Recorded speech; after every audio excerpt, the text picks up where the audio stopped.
Darjat wanita adalah jauh lebih rendah daripada lelaki. Wanita tidak dibenarkan mengundi dan sepatutnya wanita dikecualikan daripada hak untuk mendapatkan pendidikan. Sekiranya anda tidak bersetuju dengan saya, mungkin anda adalah seorang feminis. Bismillahirrahmanirrahim. Assalamualaikum dan selamat sejahtera. Saya Muhammad Hafiz bin Muhammad Sobri. Pada hari ini, kita akan berbicara mengenai topik yang sangat menarik, iaitu implikasi dan pandangan masyarakat terhadap gerakan feminisme di Malaysia.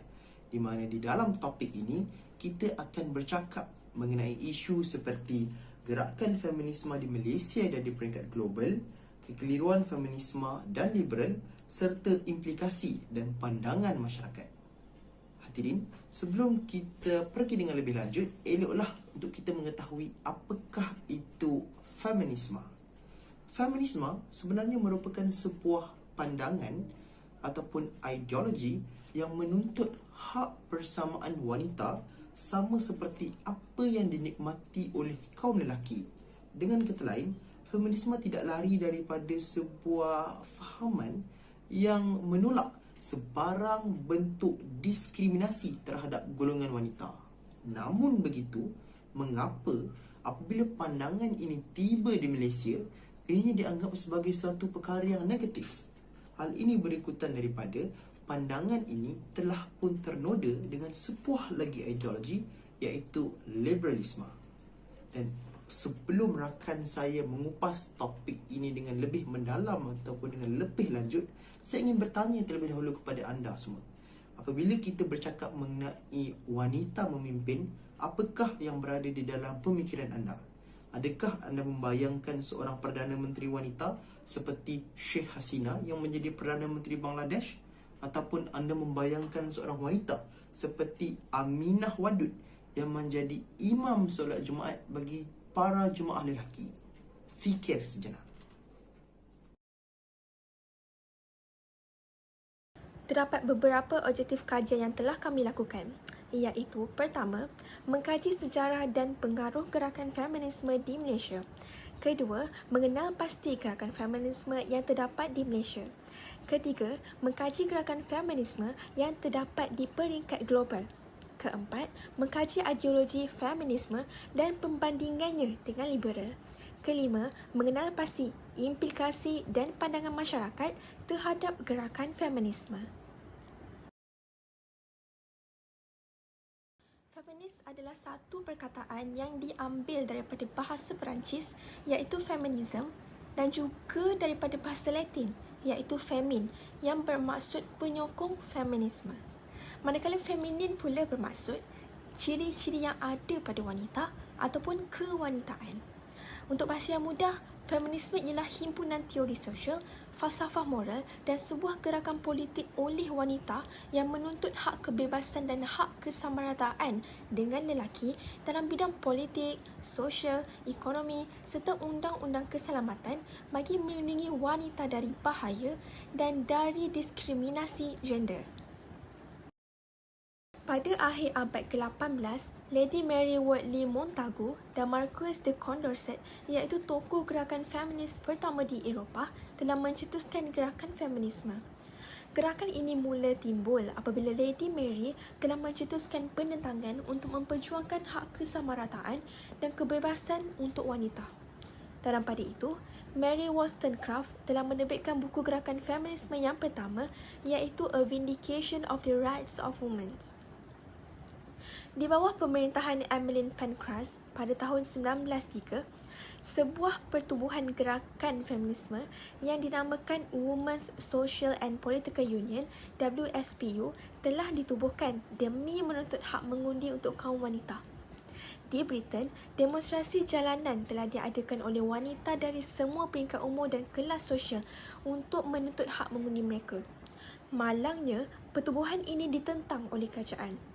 Kesemua yang terlibat dalam demonstrasi itu ditangkap dan dipenjarakan serta lokasi tunjuk perasaan itu ditutup dan dilarang untuk membuat demonstrasi.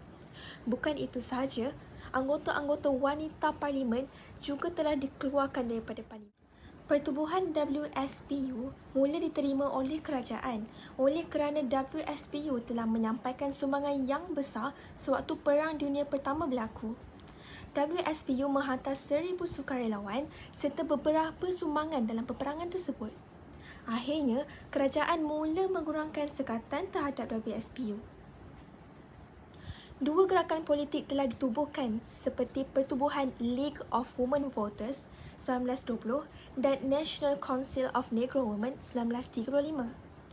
Penubuhan gerakan-gerakan ini mampu membantu dalam meluaskan gerakan feminisme pada tahun 1920 hingga 1960. Pertubuhan-pertubuhan ini juga menyokong reformasi liberal dalam feminisme yang memperjuangkan hak kesamarataan antara kedua-dua jantina. Pada tahun 1960-an, buku The Second Sex 1953 telah diterbitkan oleh Simon de Beauvoir yang mengkaji gerakan feminisme secara meluas dan ini menyebabkan gerakan feminisme ini telah menular ke Amerika Syarikat. Selain itu, Betty Friedan iaitu seorang tokoh politik telah menerbitkan buku mengenai kajian gerakan feminisme yang dinamakan The Feminine Mystic. Beliau juga ialah seorang feminis yang menuntut hak kesamarataan dan anti-diskriminasi.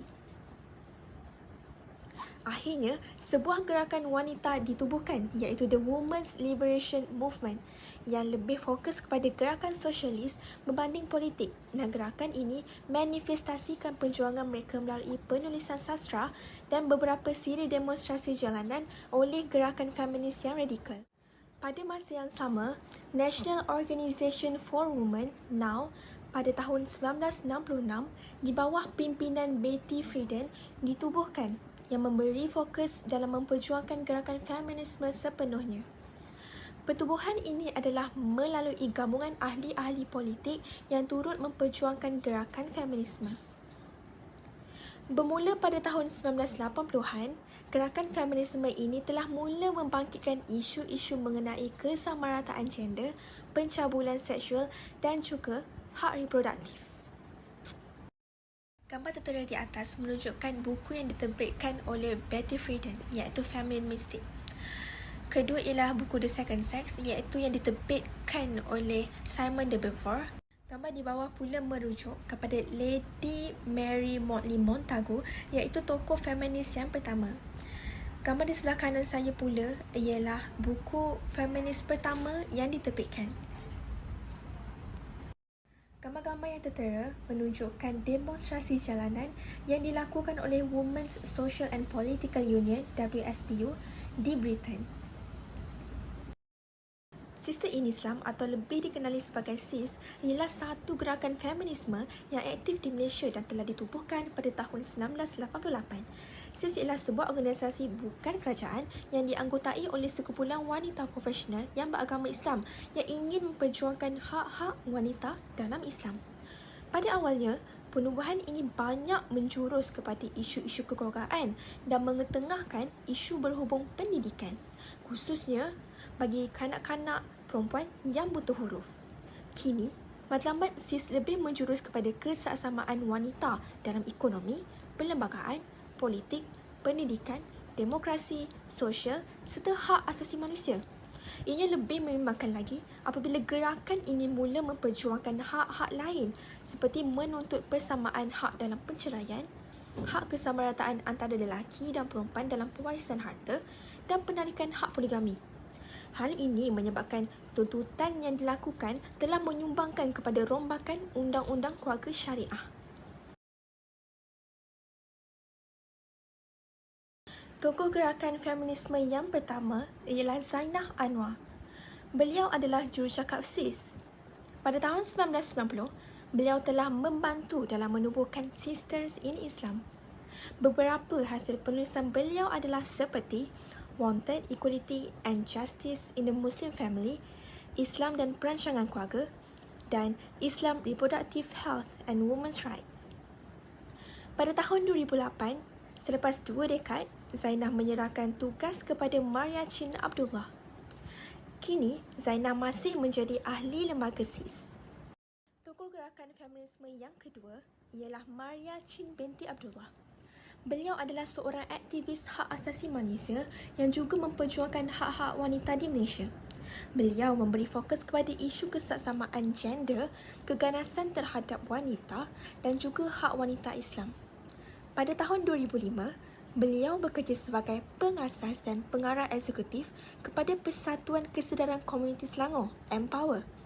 Matlamat Empower ialah ditubuhkan untuk memperjuangkan kumpulan yang terpinggir dalam masyarakat, khususnya wanita dan remaja. Tokoh gerakan feminisme yang ketiga pula ialah Cecelia Ng. Beliau adalah penyelidik bebas dan juga penyokong hak wanita. Kegiatan beliau yang aktif dalam bidang penulisan telah banyak menyumbang dalam gerakan feminisme. Buku yang ditulis oleh beliau ialah Feminism and the Women's Movement in Malaysia, an Unsung Revolution. Di samping itu, beliau juga aktif dalam melibatkan diri dalam penyelidikan, latihan dan advokasi untuk memajukan gerakan wanita di Malaysia. Seterusnya, saya akan menerangkan tentang gerakan feminisme di Malaysia. Gerakan feminisme di Malaysia ini adalah melalui satu pertubuhan yang digelar Sister in Islam ataupun secara ringkasnya adalah SIS. Selain daripada SIS, terdapat pertubuhan-pertubuhan lain yang ada dekat Malaysia ni. Tapi diorang tak menyokong perjuangan feminisme ini sepenuhnya sebab diorang lebih kepada untuk menjaga kebajikan dan hak wanita di Malaysia. Antara pertubuhan-pertubuhan itu adalah Pertubuhan Tindakan Wanita Islam Malaysia ataupun PERTIWI, Women's Aid Organisation WAO dan last sekali adalah All Women's Action Society AWAM. Sekarang saya akan menerangkan secara ringkasnya tentang pertubuhan-pertubuhan tersebut. Yang pertama sekali adalah PERTIWI. PERTIWI ni dia membawa inisiatif bahawa sesebuah masyarakat yang maju dan progresif tu hanya boleh dibentuk melalui pendidikan dan pelajaran sahaja. Kemudian adalah Women's Aid Organisation WAO. Pada mulanya WAO ni hanyalah pertubuhan sementara yang diberi pejabat untuk mereka bekerja, tapi disebabkan mereka sangat aktif dalam memperjuangkan hak wanita, mereka diiktiraf sebagai NGO sekarang ni. Dan yang terakhir sekali adalah All Women's Action Society. Awam ni dia memperjuangkan kesamarataan dan keadilan bagi semua masyarakat, terutama sekali perempuan, supaya mereka bebas daripada diskriminasi dan diorang ni dilayan dengan penuh hormat. Sister in Islam ataupun SIS ni dianggotai oleh sekumpulan wanita profesional Islam di Malaysia dan ia merupakan badan bukan kerajaan yang ditubuhkan pada tahun 1988. Tapi pada tahun 1993 ia mendapat pengiktirafan sebagai badan bukan kerajaan di bawah nama SIS Forum Malaysia Berhad. Dr. Aminah Wadud yang pada ketika itu adalah merupakan pensyarah di UIA dalam bidang teologi telah mengasaskan SIS ni bersama dengan sekumpulan peguam, aktivis, ahli akademik dan wartawan termasuk dengan Zainal Anwar dan Marina Mahathir iaitu anak sulung kepada mantan Perdana Menteri Malaysia. Tujuan SIS ni adalah untuk menyelesaikan masalah wanita Malaysia Islam di Malaysia. SIS ni juga mendapat dorongan daripada pertubuhan wanita di Indonesia iaitu Rahimah. Ada 3 objektif utama dia. Yang pertama sekali adalah untuk menegak dan membangunkan hak-hak wanita dalam Islam yang mengambil kira pengalaman dan realiti wanita. Yang seterusnya adalah untuk menghapuskan ketidakadilan dan diskriminasi terhadap wanita dengan mengubah amalan-amalan serta nilai-nilai yang menganggap bahawa taraf wanita ini adalah lebih rendah daripada lelaki. Dan yang terakhir sekali adalah untuk memberi kesedaran dan memperbarui undang-undang serta dasar mengenai kesesamaan, keadilan, kebebasan, martabat dan demokrasi dalam Islam. Isu yang dibangkitkan oleh SIS yang pertama sekali adalah diorang mempersoalkan undang-undang hudud ke atas wanita Islam di Malaysia. Diorang berpendapat bahawa hukuman hudud ini tak boleh dikuatkuasakan kerana tidak berperlembagaan dan melanggar prinsip hak asasi manusia. Diorang juga cakap yang Islam menekankan umat dia untuk bertaubat. Jadi jika umat dia yang melakukan dosa besar tu dah bertaubat, mereka tidak perlu dikenakan hukuman hudud. Yang seterusnya adalah isu mengenai membantah pesalah sumpah marah disebat. Merujuk kepada Kod Prosedur Jenayah dan peraturan penjara, wanita tak kisah umur berapa, mereka tak boleh disebat. Jadi SIS ni berpendapat bahawa pendosa yang melakukan dosa besar ni tak perlu disebat juga. Dan yang terakhir sekali adalah menyokong kebebasan menukar agama bagi Muslim. Diorang cakap macam mana kita nak tarik umat lain untuk masuk Islam kalau tak ada kebebasan menukar agama. Tapi diorang tak paksa umat Islam yang sedia ada ni untuk keluar daripada agama Islam. Terakhir sekali mengenai gerakan feminisme di Malaysia ialah tuntutan yang diutarakan oleh SIS. Tuntutan yang pertama adalah untuk kerajaan perlu mengiktiraf kebebasan beragama di Malaysia ini. Tuntutan ini untuk membenarkan umat Islam untuk diisytihar murtad tanpa campur tangan mahkamah syariah di Malaysia ni. Dan diorang juga nak Jabatan Pendaftaran Negara untuk menghapuskan status agama dekat IC tu supaya senang orang Islam ni nak murtad. Dan tuntutan yang seterusnya adalah untuk mendesak agar Jabatan Agama Islam tidak campur tangan dalam urusan peribadi umat Islam di Malaysia. Ini adalah termasuk tentang cara pemakaian, pergaulan dan cara hidup diorang.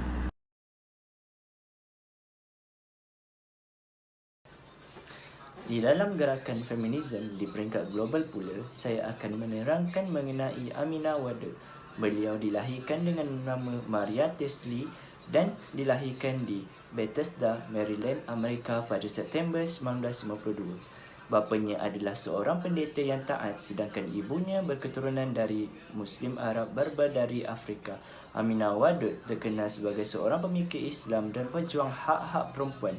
Beliau telah diberikan hidayah dan mengucapkan 2 kalimah syahadah pada 1972 di usia 20 tahun. Aminah Wadud menyambung pelajaran di Cairo University dengan niat untuk mendalami pentafsiran Al-Quran. Setelah menamatkan pelajarannya, Aminah Wadud menjadi seorang profesor studi Islam dan filsafat Universitas Commonwealth di Richmond, Virginia. Di pelbagai sumber dapat ketahui bahawa beliau merupakan seorang yang aktif di berbagai organisasi perempuan di Amerika dan berbagai diskusi tentang perempuan dan seterusnya mendirikan organisasi Sister Islam di Malaysia. Aminah Wadud menyebarkan pemikirannya di dalam bukunya seperti Al-Quran and Women. Di dalam buku ini, Aminah Wadud mengatakan bahawa pada permulaan, lelaki dan wanita adalah sama dari segi taraf dan perspektif tentang wanita di dalam Al-Quran. Aminah Wadud juga menerangkan bahawa manusia dicipta melalui 2 peringkat, iaitu satu nafsu ataupun nafs dan peringkat kedua adalah perbezaan individu dari segi takwa. Di dalam buku keduanya iaitu Inside the Gender Jihad Women's Reform in Islam, di dalam buku ini, Aminah Wadud menceritakan pelbagai hujah yang menunjukkan kesungguhan beliau dalam mengubah perspektif masyarakat di dalam isu ketidaksamaan jantina dan isu yang dihadapi oleh wanita Muslim termasuk status sosial, pelajaran dan kepimpinan. Menurut Aminah Wadud, di dalam memahami atau interpretasi Al-Quran, tahap interpretasi dibentuk oleh sikap, pengalaman, daya ingatan dan perspektif setiap pembaca. Setiap mufassir membentuk interpretasinya sendiri terhadap ayat tertentu dan prinsip Al-Quran yang umum. Pembahasan yang telah dibuat oleh Aminah Wadud menunjukkan sebahagian pentafsiran mengenai perempuan dan Al-Quran terhadap pentafsir yang mengabaikan prinsip sosial pokok tentang keadilan, persamaan dan kemanusiaan. Aminah Wadud juga menentang sekeras-kerasnya arogansi kaum lelaki yang menuntut suatu sikap martabat dan kehormatan manusia bagi diri mereka sendiri, justru menolak hal yang sama untuk manusia lain. Aminah Wadud menolak pembenaran yang salah terhadap ayat Al-Quran, iaitu pentafsiran yang sempit dan salah. Aminah Wadud mengklasifikasikan pentafsiran masalah perempuan yang ada di Al-Quran di dalam 3 kategori, iaitu tradisional, reaktif dan holistik. Di dalam kategori pertama, interpretasi perempuan di dalam Al-Quran yang disebut tradisional dengan teras pembahasan yang dipilih oleh mufassirnya.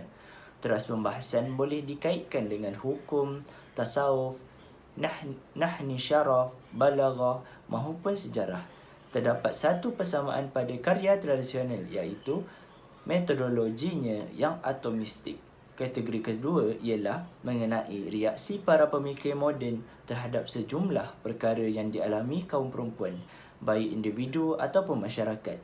Reaksi ini gagal menggambarkan perbezaan antara pentafsiran dan ayat Al-Quran itu sendiri. Kategori terakhir adalah interpretasi yang mempertimbangkan kembali seluruh metod pentafsiran Al-Quran, seterusnya mengkaitkannya dengan berbagai persoalan sosial, moral, ekonomi dan politik moden termasuk masalah perempuan.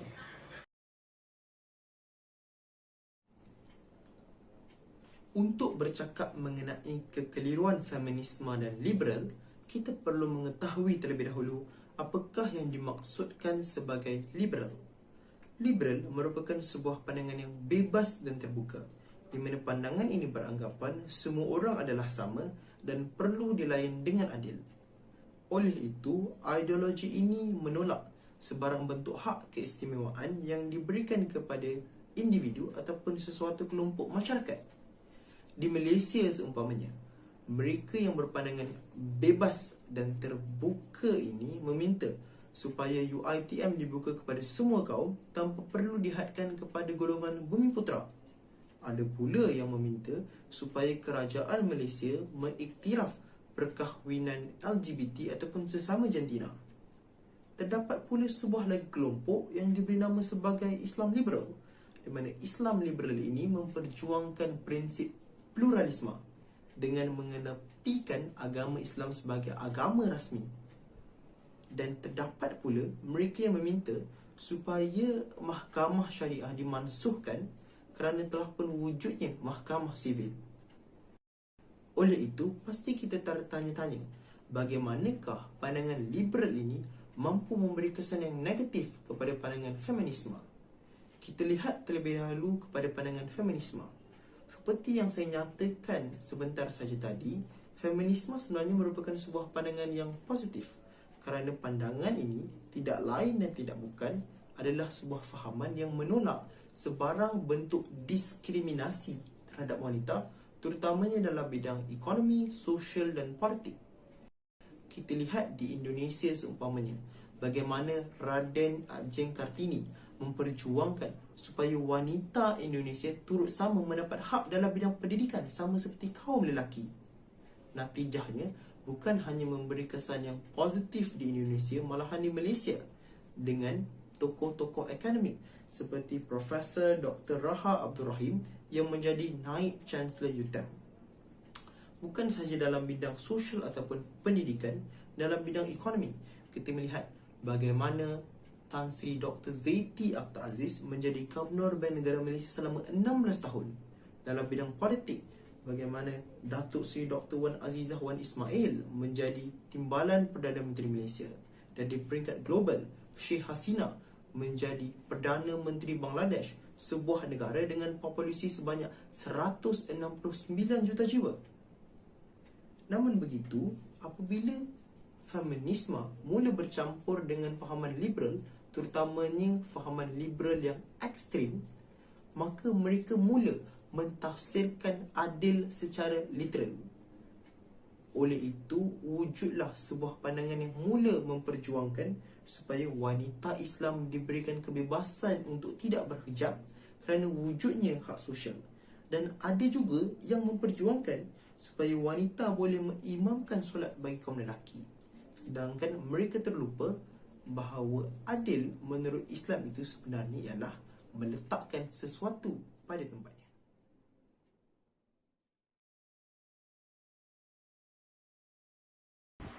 Terdapat beberapa kesan dan implikasi terhadap gerakan feminisme iaitu telah melanggar hukum syarak dan agama Islam ini sendiri. Ini kerana gerakan ini telah didedahkan bahawa wanita mempunyai hak untuk memimpin dalam solat dan juga mempunyai hak untuk memperoleh jumlah yang sama rata dalam sistem faraid. Selain itu, ia juga telah menjejaskan imej seorang wanita beragama Islam kerana gerakan ini telah diikuti oleh wanita yang bertudung dan juga wanita yang tidak bertudung. dan ia telah mempengaruhi minda dan pemikiran individu lain seperti pelajar baharu di universiti. Ini kerana pelajar-pelajar baharu ini mempunyai minda yang bersih dan tidak dicampuri dengan fahaman lain. Maka secara tidak langsung perkara-perkara ini telah menarik perhatian mufti. Imam solat boleh dikira sebagai suatu bentuk kepimpinan. Makanya imam solat hanya akan dipimpin oleh lelaki jika makmumnya terdiri daripada wanita. Rasulullah SAW telah bersabda tentang larangan seorang wanita menjadi imam solat. Bismillahirrahmanirrahim. Lan yuflihkum walau amrahum imra'at. Yang bermaksud tidak akan bahagia suatu kaum jika kaum tersebut dipimpin oleh seorang perempuan. Hadis sahih riwayat Al-Bukhari. Selain itu, hukum khatib dan imam solat Jumaat juga mestilah lelaki. Menurut Imam Syafi'i, Bismillahirrahmanirrahim, la yahuzu an takuna imra'atun imama rajulin fi salatin bihalin abadah. Maksudnya, dan tidak dibolehkan seseorang perempuan menjadi imam solat bagi lelaki dalam solat apapun selama-lamanya. Seperti yang sudah diterangkan di atas, golongan ini menuntut hak persamaan dalam sistem faraid. Pembahagian yang sepatutnya dan diamalkan selama ini ialah 2 bahagian berbanding 1 bahagian sahaja harta pusaka bagi perempuan. Berikut ialah firman Allah Subhanahu Wa Taala tentang pensyariatan harta pusaka dalam Al-Quran. Bismillahirrahmanirrahim. Yusikumullahu fi auladikum lidzakari mithlu haddil unsayain. Yang bermaksud Allah perintahkan kamu mengenai pembahagian harta pusaka untuk anak-anak kamu, iaitu bahagian seorang anak lelaki menyamai bahagian 2 orang anak perempuan. Surah An-Nisa ayat ke-11. Maka, untuk kesimpulan, pada mulanya fokus utama gerakan ini adalah untuk memberikan kebebasan kepada wanita dari segi penindasan dan diskriminasi. Namun selepas martabat wanita ini diiktiraf, gerakan ini telah mula untuk menuntut hak kesamarataan gender. Sisters in Islam atau dikenali sebagai SIS merupakan gerakan feminisme yang ada di Malaysia. Manakala Pertubuhan Tindakan Wanita Islam Malaysia atau PERTIWI, Pertubuhan Pertolongan Wanita atau Women's Aid Organisation dikenali sebagai WAO, dan All Women's Action Society atau dikenali sebagai AWAM adalah pertubuhan-pertubuhan yang telah memperjuangkan kebajikan dan hak wanita di Malaysia. Tetapi, kumpulan ini tidak sesekali menyokong penuh dalam perjuangan feminisme. Gerakan feminisme ini boleh memberikan kesan dan impak yang besar terhadap akidah umat Islam kerana perkara ini ternyata telah melanggar hukum syarak dan agama Islam kita sendiri. Dan ia telah menjejaskan imej seorang wanita beragama Islam serta boleh mempengaruhi minda dan pemikiran individu lain.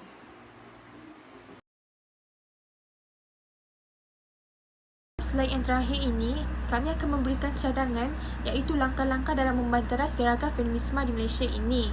Daripada apa yang kami bentangkan sebentar tadi, kita dapat lihat betapa penting untuk jabatan-jabatan yang tertentu untuk menggesa dan memberi kesedaran kepada masyarakat mereka mengenai isu gerakan feminisme ini. Dan umat Islam perlu lebih berhati-hati dan berwaspada dalam mendalami ilmu agama supaya tidak mudah terjerumus dalam gerakan-gerakan yang bertentangan dengan agama Islam ini. Sekian, terima kasih.